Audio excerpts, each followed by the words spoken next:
This is the Generative AI Taskforce at the TUM think tank, bringing together a diverse team of experts and researchers who provide guidance to decision makers in government, industry, and civil society on issues related to the design, governance, and use of generative AI technologies. Today we're speaking with Stephan Krusche, who focuses on educational research in computer science and software engineering.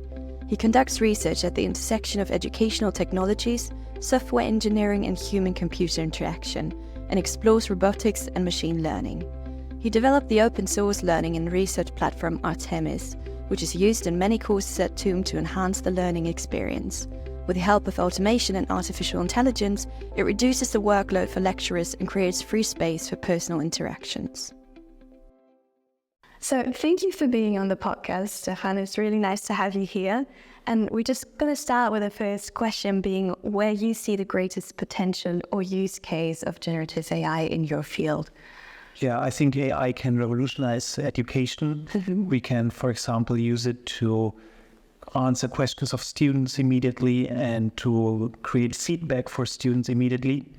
And we also would like to use it to create learning content to actually make the life of instructors a little bit easier in the future, because if they can create some content and then adapt it, they have a better time in the end.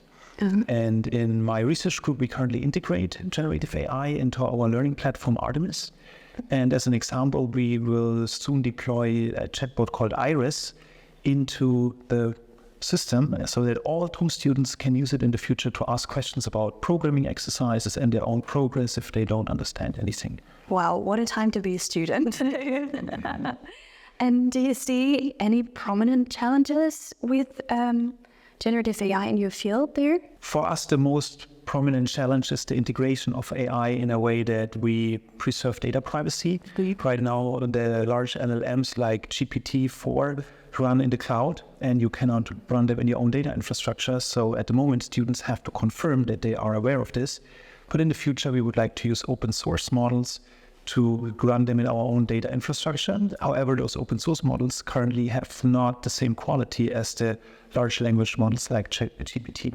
Got it. Yeah, so that's a challenge actually to get that done. Okay, but I'm excited to see where that's going. And in your opinion, your own words, we've had so much in the societal debate and media's been all about it. So what's been missing from our debate? Do you see any blind spots there are? I think there is a debate going on about how to ethically use generative AI, but I think especially in Germany, it's a little bit too short. I've seen other countries and universities implementing guidelines for students and developing those guidelines together with students. So we strive to have a workshop in the future where we not only work with students and professors, but also with all kinds of employees from the university to develop guidelines how to ethically use generative AI and how to teach critical thinking to the students. And we hope to include politics here as well. And that's amazing to combine that and actually to relearn or actually teach people how to critically think as sort of literacy, AI literacy. Exactly. That's an amazing idea, I think. And then I know you're not a fortune teller, you're a scientist, but given that we didn't know about ChatGPT and large language models broadly on a broader scale, so people not in the sector last year, where do you think that this is going or expect us to be in 12 months' time?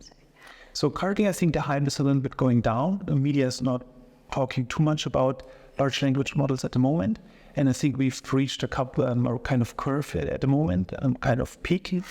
And in the future, I think that open source models will become more prominent. They will catch up and allow companies and universities to fine-tune models for their own specific use cases. And we hope really that in 12 months we can do that and that we can use open source models to preserve data privacy. Wow, yeah, we will definitely report on that and that's happening.